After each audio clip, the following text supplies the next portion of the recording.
السلام علیکم ورحمۃ اللہ وبرکاتہ۔ دوستو، اس ویڈیو میں ہم اسلامی سوالات اور جوابات بتائیں گے۔ ویڈیو مکمل ضرور سنیں۔ پہلا سوال ہے، مردوں میں سب سے پہلے کس نے اسلام قبول کیا؟ جواب ہے حضرت ابو بکر رضی اللہ عنہ۔ دوسرا سوال ہے، دنیا کی دوسری بڑی عمارت کس اسلامی ملک میں واقع ہے؟ جواب ہے ملائیشیا۔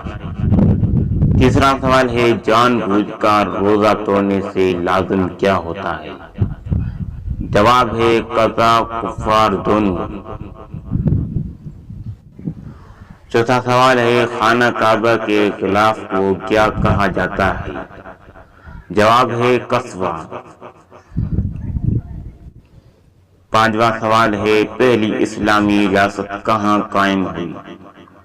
جواب ہے مدینہ منورہ۔ چھٹا سوال ہے، جنت اور دوزخ کے درمیان کے مقام کو کیا کہتے ہیں؟ جواب ہے اعراف۔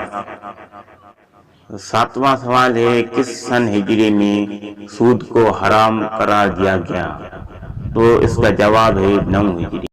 اگر ویڈیو اچھی لگے گی تو چینل کو سبسکرائب کریں اور بیل آئیکن پر کلک کریں۔ جزاک اللہ۔